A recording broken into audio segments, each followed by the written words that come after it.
Hey guys, yesterday we were talking about some of the principles of winning the battle, some of the weapons of our warfare, are things that are taking place inside our heads. And we said yesterday that he is the who has the will to war, even if he doesn't have a weapon. He's in a better place than the guy who does have a weapon and no will. Well, I want to suggest another rule of war to you today. The rule of getting victory in war is simply the rule that says, he who fights the cleverest can defeat the strong.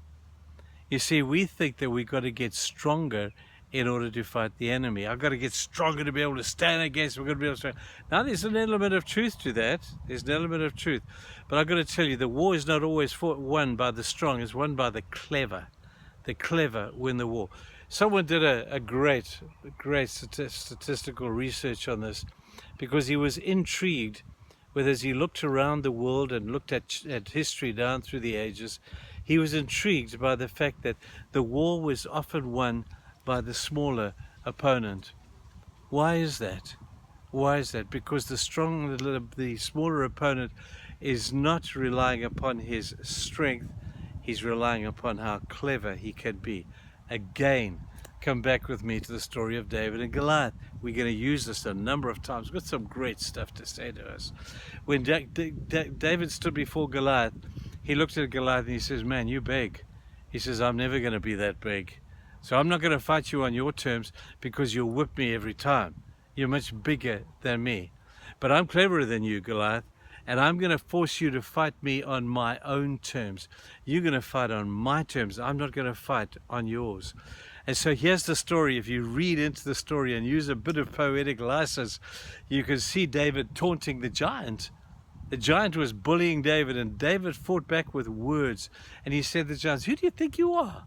You're going against my God, and you're blaspheming the name of my God. And the very thing you said you're going to do to me, I'm going to do to you. You're going to lose your head today." He taunted Goliath until Goliath, in my imagination, I see Goliath with his big armor and his sword and his spear, chasing David through the desert, and it's 44 degrees heat in the Judean desert, and David is running behind the rocks, and he's ducking and he's diving and he's shouting abuse. "Here I am over here, there I go." And Goliath was angry, and he chased David around and around and around until he was exhausted. You see, he was a huge man, and to carry that amount of weight with his armor around in that heat was not a very good idea. He thought that David was going to fight him on his own terms, and he was going to fight with him a spear and a sword. And out of Saul's tent, they offered it to him, and David laughed at it and said, "I can't fight with these weapons. I've got a much better idea, a much cleverer thought." So he made Goliath fight him on his terms. And of course, when Goliath was so exhausted and he's lying down behind the rock, David took out his slingshot, put a stone in, and he dinged him. And he chopped off his head. Now, I've got to tell people, that's a great story, but it's an even better lesson for us today. The battle is not always won by the strong, it's won by those who are clever. Now, let me ask you this. This is good, even common sense here. How long have you been fighting your Goliath?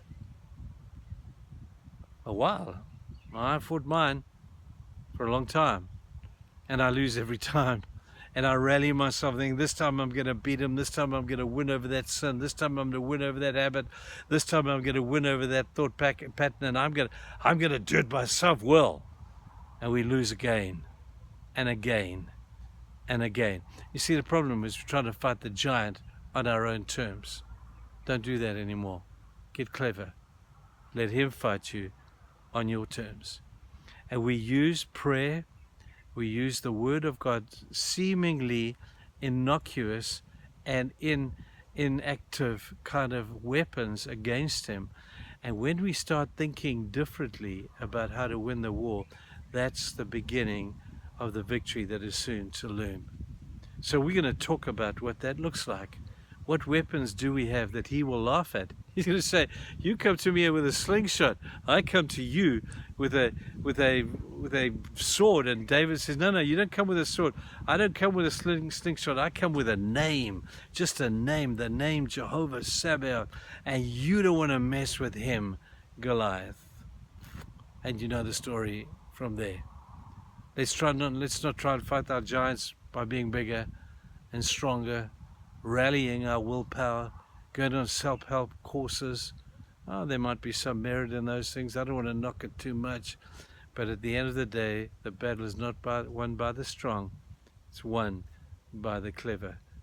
Think about that, and we'll talk about some clever tools tomorrow. Looking forward to you joining me. Thank you, guys. Bye-bye.